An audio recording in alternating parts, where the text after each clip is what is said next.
جی N story دیکھنے والے تمام دوستوں کو السلام علیکم۔ پیارے دوستو، پرانے زمانے کی بات ہے، افغانستان کے ایک قصبہ درابل میں احمد نام کا لڑکا اپنے پریوار کے ساتھ رہتا تھا۔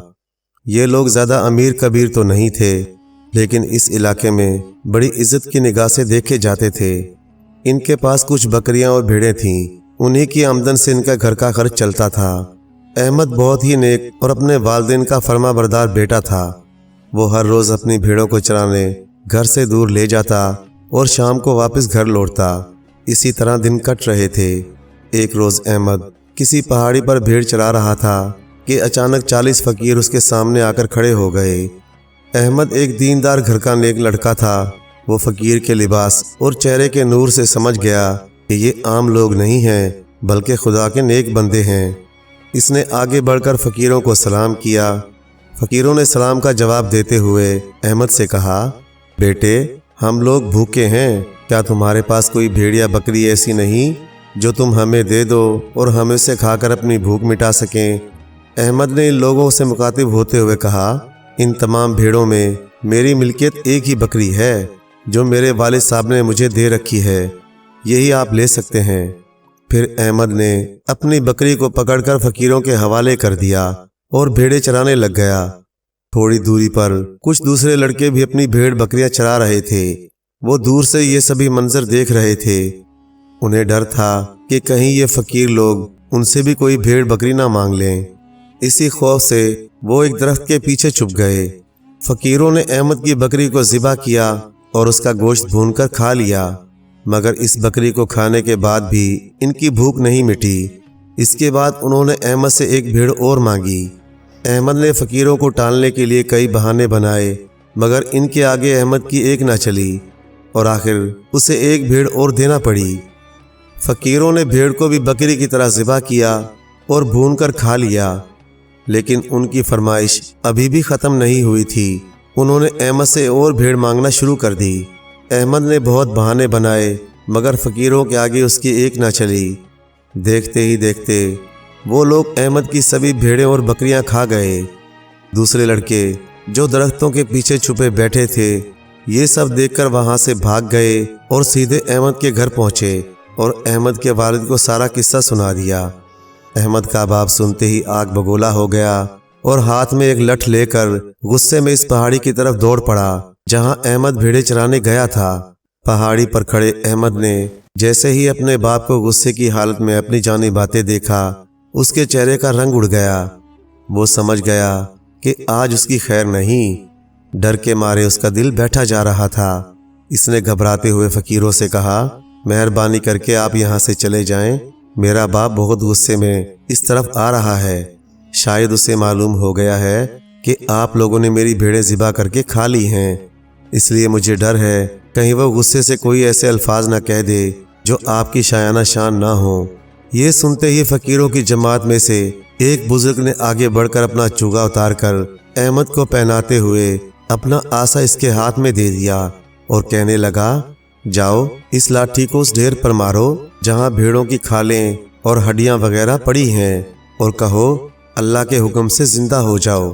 احمد نے فوراً ہی عصا ہاتھ میں لیتے ہوئے بھیڑوں کی ہڈیوں اور کھالوں پر مارا اور وہی الفاظ دہرائے جو اس بزرگ نے فرمائے تھے۔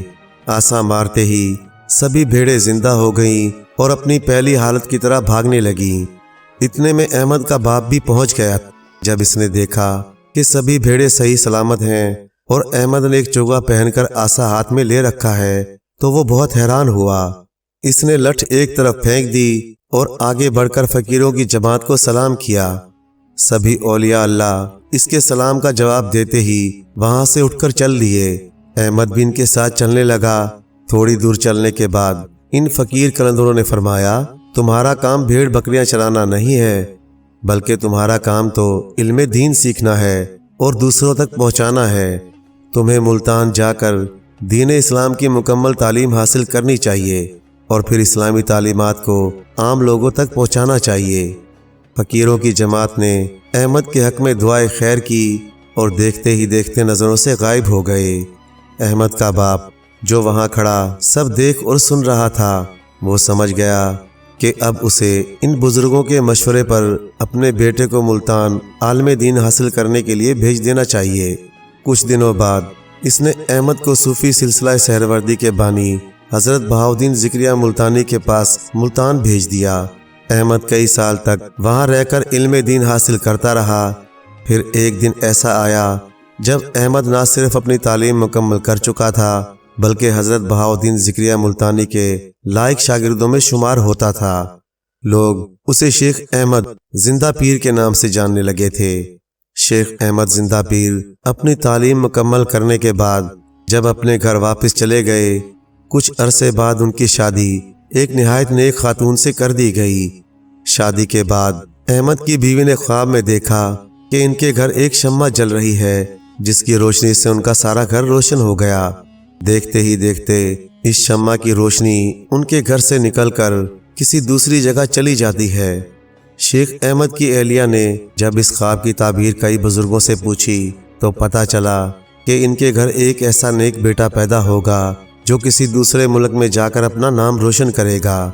آخر ایک دن بزرگوں کی بات سچ ہوئی اور شیخ احمد کے گھر ایک نہایت خوبصورت بچے نے جنم لیا، جس کے پیدا ہوتے ہی ان کے گھر عجیب قسم کی روشنی پھیل گئی۔ شیخ احمد کی بیوی سمجھ گئی یہ وہی روشنی ہے جو اس نے خواب میں دیکھی تھی۔ شیخ احمد اور اس کی بیوی نے خدا کا شکریہ ادا کیا اور اپنے بیٹے کا نام صدرالدین رکھا۔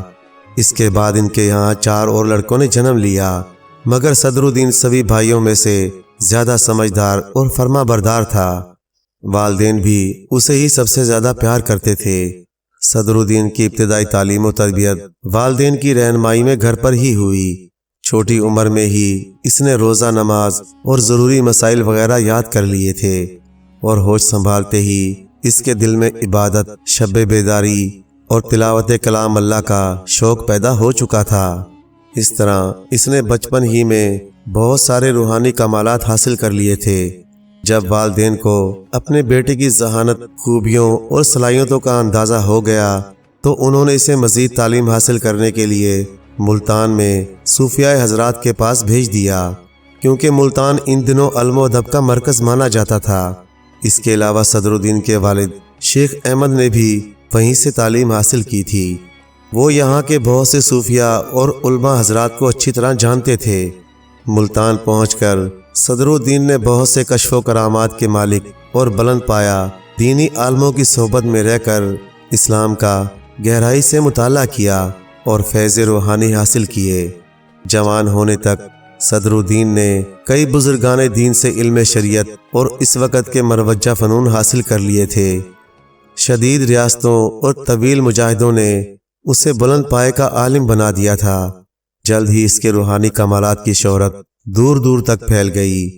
لوگ اسے حضرت شیخ کے نام سے جاننے لگے۔ حضرت شیخ صدرالدین نے علم دین اور فیض و برکات حاصل کرنے کے بعد اپنے پیر و مرشد حضرت رکن عالم ملتانی رحمۃ اللہ علیہ کے حکم پر ہندوستان کا رخ کیا۔ حضرت رکن عالم ملتانی رحمۃ اللہ علیہ حضرت ذکریہ ملتانی رحمۃ اللہ علیہ کے پوتے تھے، جن سے شیخ صدرالدین کے والد شیخ احمد نے تعلیم حاصل کی تھی۔ حضرت شیخ صدرالدین بچپن ہی میں ہندوستان آنے کے خواہش مند تھے۔ انہوں نے ہندوستان کے کئی علماء سیاح کی سوانح بھی پڑھ رکھی تھی، جنہیں پڑھنے کے بعد ان کے دل میں ہندوستان جانے کی خواہش مزید بڑھ گئی۔ جب استاد کی طرف سے بھی حکم ہو گیا اور والدین کی بھی رضامندی مل گئی تو انہوں نے فوراً افغانستان کو خیر آباد کہا اور ہندوستان کی طرف چل دیے۔ ہندوستان پہنچ کر انہوں نے پنجاب کو اپنا مسکن بنایا اور ایک ایسی جگہ اپنی جھونپڑی بنا کر رہنے لگے جہاں لوگوں کی آبادی نہ ہونے کے برابر تھی۔ یہ جگہ ستلج پار ایک ندی کے کنارے تھی۔ حضرت شیخ نے اپنے رہنے کے لیے یہ جگہ اس لیے چنی تھی کیونکہ وہ تنہائی میں خدا کی عبادت کرنا پسند کرتے تھے، لیکن کچھ ہی دنوں میں ان کے روحانی کمالات کی شہرت دور دور تک پھیل گئی اور ہزاروں لوگ ان کی زیارت کے لیے آنے لگے۔ حضرت شیخ یوں تو خدا کی عبادت کے لیے گوشہ نشینی کو پسند کرتے تھے، لیکن انہیں لوگوں سے ملنے میں بھی بڑی خوشی ہوتی تھی۔ وہ ہر آنے والے سے محبت اور خوش اخلاقی سے پیش آتے تھے۔ وہ فراغ دل ہونے کے ساتھ ساتھ تعلقات کا پاس کرانے والے بھی انسان تھے۔ وہ اپنی عظمت روحانی اور وسعت علم کے باوجود چھوٹے بچوں سے بھی بے حد پیار کرتے تھے۔ غریبوں اور کمزوروں کی مدد کرنے میں ہمیشہ پیش رہتے تھے۔ ان کے چاہنے والوں میں بہت سے دولت مند اور صاحب ثروت لوگ بھی تھے جو ان کی خدمت میں تحفے اور نذرانے پیش کرتے، مگر شیخ صاحب نے کبھی کسی شخص سے حرام کمائی سے خریدا گیا نذرانہ قبول نہیں کیا، بلکہ ایسے شخص سے وہ خفا ہو جاتے اور اس کے تحفے قبول کرنا تو دور، اسے چھونا بھی پسند نہیں کرتے تھے۔ اس طرح ایک روز حضرت شیخ اپنے مریدین کے حلقے میں بیٹھے ہوئے تھے کہ ایک امیر آدمی کچھ تحفے اور اشرفیاں لے کر آپ کی خدمت میں حاضر ہوا۔ آپ نے یہ چیزیں لینے سے انکار کر دیا۔ جب وہ شخص بار بار اصرار کرتا رہا تو آپ نے وہی چیزیں ایک حوض میں پھینکوا دیں۔ حوض میں گرتے ہی سبھی اشرفیاں اور دوسری چیزیں خون کے دھبے بن کر پانی میں تیرتی ہوئی نظر آ رہی تھیں اور دھیرے دھیرے شعلہ بنتے جا رہی تھیں۔ آپ نے مریدوں سے مخاطب ہو کر فرمایا، یہ سب ناجائز طریقے سے کی گئی حرام کی کمائی تھی، اس لیے میں نے اسے لینے سے انکار کر دیا۔ اس طرح شیخ حضرت صاحب کے ایک ایک کر کے کرامات لوگوں کے سامنے آتی گئیں۔ ان کی شخصیت کے جاہ و جلال اور اچھے اخلاق سے متاثر ہو کر ہزاروں لوگ ان کو چاہنے لگے۔ صبح و شام ان کے آستانے پر لوگوں کی بھیڑ لگی رہتی۔ حضرت شیخ غریبوں اور مسکینوں کی حاجت روانی بھی فرماتے اور انہیں اسلام کی تعلیمات سے بھی آگاہ کرتے۔ حضرت شیخ صدر الدین کا سلسلہ تبلیغ صرف عام لوگوں تک ہی محدود نہیں تھا، بلکہ امراء بھی اس میں شامل تھے۔ ان کے روحانی کمالات کی شہرت لودھی خاندان کے ایک سردار بہلول لودھی تک بھی جا پہنچی، جو ہندوستان کا بادشاہ بننے کے خواب دیکھ رہا تھا۔ بہلول لودھی نے جب دلی فتح کرنے کا ارادہ کیا اور اپنی فوج کے ساتھ دلی کی طرف چڑھائی کرنے لگا تو اسے خیال آیا کہ کیوں نہ حضرت شیخ صدر الدین سے مل کر اپنی کامیابی کی دعا کرائے۔ اسی غرض سے اس نے دلی کی طرف بڑھنے سے پہلے شیخ صاحب کے آستانے پر آنا ضروری سمجھا۔ سلطان بہلول لودھی جس وقت حضرت شیخ صدر الدین کے آستانے کے قریب پہنچا، رات کا وقت تھا۔ سلطان نے سوچا کہ اس وقت شیخ صاحب کو تکلیف دینا مناسب نہ ہوگا۔ اس خیال سے اس نے صبح ہونے تک انتظار کرنے کا فیصلہ کیا۔ بہلول لودھی اور اس کے سپاہیوں نے شیخ صاحب کے آستانے سے تھوڑی دور اپنے خیمے لگا لیے اور سبھی اپنے اپنے خیموں میں آرام کرنے چلے گئے۔ اچانک رات کے کسی پہر بہت تیز آندھی آئی اور سبھی خیمے اپنی جگہ سے اکھڑ گئے۔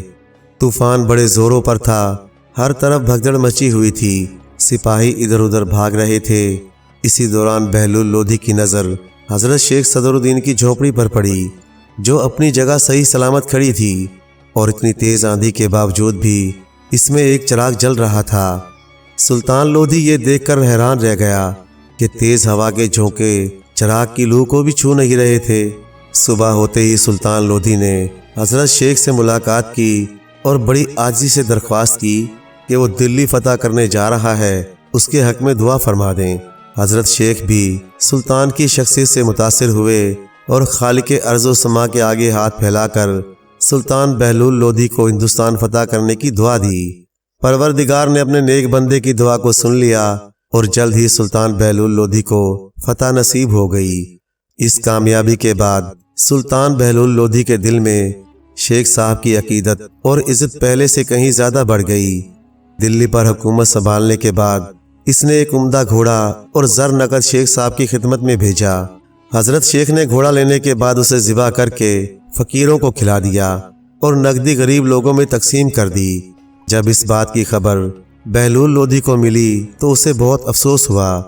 اس نے اپنے قاصد کے ذریعے شیخ صاحب سے مطالبہ کیا کہ ان کا گھوڑا واپس کر دیا جائے۔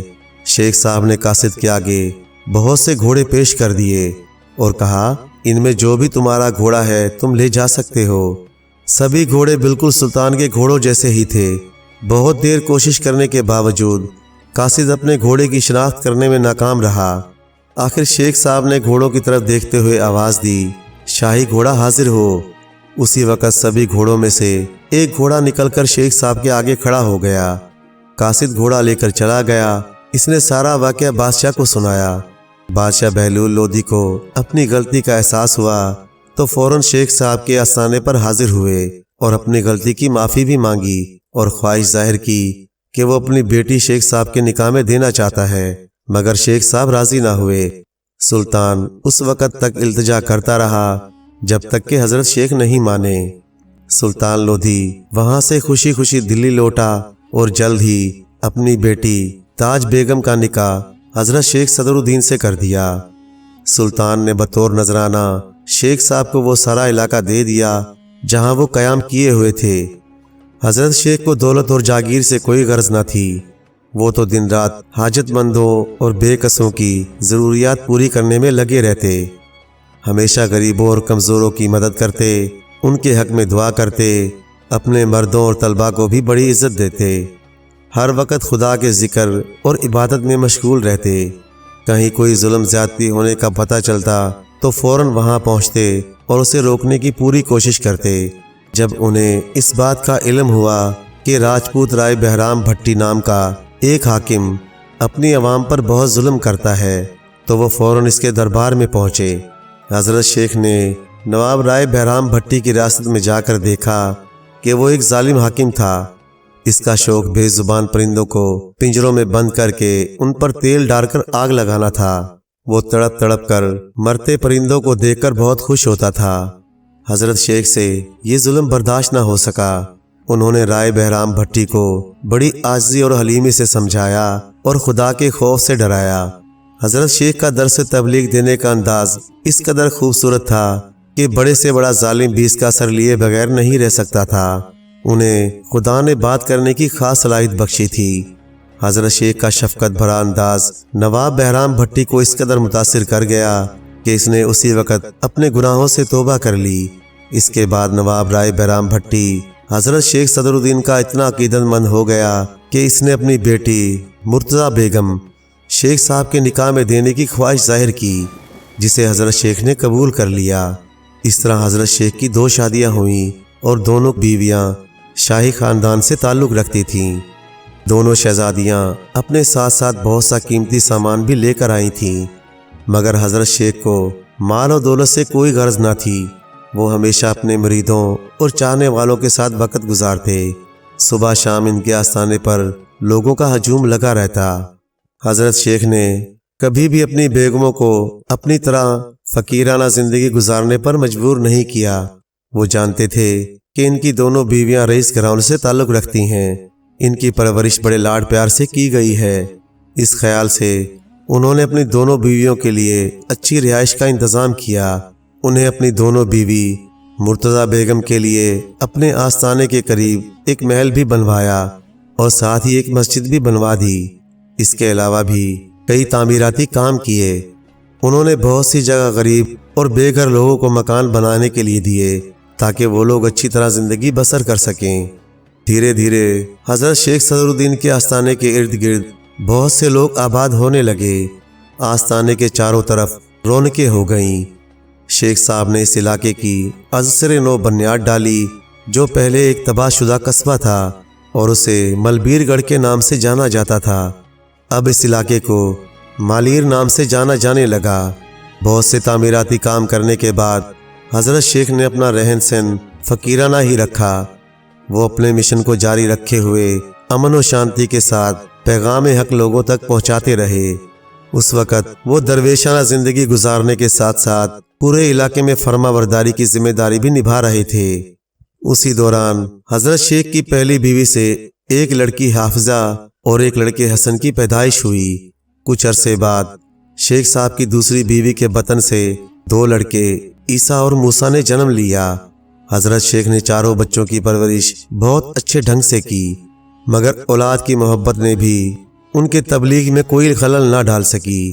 وہ دنیا کی رنگینیوں اور دل فریبیوں سے ہٹ کر خدا کی یاد میں مشغول رہتے اور ساتھ ہی ساتھ خانہ داری کے سارے امور بھی اچھی طرح نبھاتے رہے۔ دیکھتے ہی دیکھتے چاروں بچے جوان ہو گئے۔ حضرت شیخ نے باپ کا فرض نبھاتے ہوئے پہلے اپنی لڑکی کی شادی کرنے کا فیصلہ کیا، پھر جلد ہی ایک اچھا سا لڑکا دیکھ کر اس کی شادی کر دی گئی۔ بدقسمتی سے شادی کے کچھ عرصے بعد ہی وہ بیوہ ہو گئی۔ ایسے حالات میں سہارا دینے کے بجائے اس کے سسرال والوں کی طرف سے اسے ستایا جانے لگا۔ جیسے ہی حضرت شیخ کو اپنی بیٹی کی پریشانی کا علم ہوا تو انہوں نے اپنے بڑے بیٹے حسن کو حکم دیا کہ وہ اپنی بہن کو واپس گھر لے آئے۔ مگر شیخ حسن راضی نہ ہوا اور اس نے بہانہ بناتے ہوئے جانے سے انکار کر دیا۔ اس کے بعد شیخ صاحب نے یہ ذمہ داری اپنے دوسرے بیٹے عیسیٰ کو سونپی۔ عیسیٰ حضرت شیخ کی اولادوں میں سب سے زیادہ ذہین اور لائق تھا۔ وہ اپنے والد کے حکم کی تعمیل کرتا ہوا ٹوہانہ قصبہ پہنچا، جہاں اس کی بہن کی سسرال تھی۔ ٹوہانہ پہنچنے پر اسے بہت سے لوگوں کی مخالفت کا سامنا کرنا پڑا، مگر اس نے پورے حوصلے کے ساتھ ہر پریشانی کا مقابلہ اور اپنی بہن کو واپس لانے میں کامیاب رہا۔ حضرت شیخ جہاں بیٹی کو واپس آ جانے سے خوش تھے، وہیں اپنے بیٹے عیسیٰ کی ہمت اور دلیری سے بھی بہت متاثر تھے۔ اس دن کے بعد حضرت شیخ نے بہت سی ذمہ داریاں عیسیٰ کے سپرد کر دیں اور اپنا زیادہ تر وقت خدمت خلق میں گزارنے لگے۔ دوسری طرف عیسیٰ اپنے والد کی طرف سے دیے گئے ہر کام کو بڑے احسن طریقے سے نبھا رہا تھا۔ حضرت شیخ کو اپنے اس لائق بیٹے پر بڑا فخر ہونے لگا۔ عیسیٰ کی صلاحیتوں کو دیکھتے ہی انہوں نے محسوس کیا کہ ان کی اولاد میں یہی لڑکا جانشین بننے کے لائق ہے۔ جیسے ہی یہ خبر ان کی پہلی بیوی تاج مرثا کے کانوں تک پہنچی کہ حضرت شیخ اپنے بعد اپنے بڑے بیٹے حسن کو اپنا جانشین بنانے کے بجائے عیسیٰ کو اس لائق سمجھ رہے ہیں، تو وہ شیخ صاحب سے ناراض ہو کر حسن کے حق میں درخواست کرنے لگی۔ وہ ایک بادشاہ کی شہزادی تھی، شاید اس لیے وہ سمجھتی تھی کہ گدی کا حقدار جس طرح بادشاہ کے بعد اس کا بڑا بیٹا ہوتا ہے، اسی طرح حضرت شیخ صدر الدین کے بعد ان کی گدی کا حقدار اس کا بڑا بیٹا حسن ہونا چاہیے۔ مگر وہ یہ بھول چکی تھی کہ اس کا شوہر کوئی بادشاہ یا نواب نہیں ہے، بلکہ وہ تو فقیرانہ اور قلندرانہ زندگی جینے والا ایک درویش ہے۔ وہ اپنا جانشین بادشاہوں کی طرح نہیں بلکہ اپنے جیسے صوفیوں کی طرح چنے گا۔ شیخ صاحب کے اس فیصلے کے بعد بہت سی سازشیں ہوتی رہیں، مگر حضرت شیخ صدر الدین نے ہر سازش کا ڈٹ کر مقابلہ کیا اور زندگی کے آخری دم تک اپنے فیصلے پر ثابت قدم رہے۔ زندگی کے معاملات، عبادات، مجاہدات میں ان کا پایہ بہت بلند تھا۔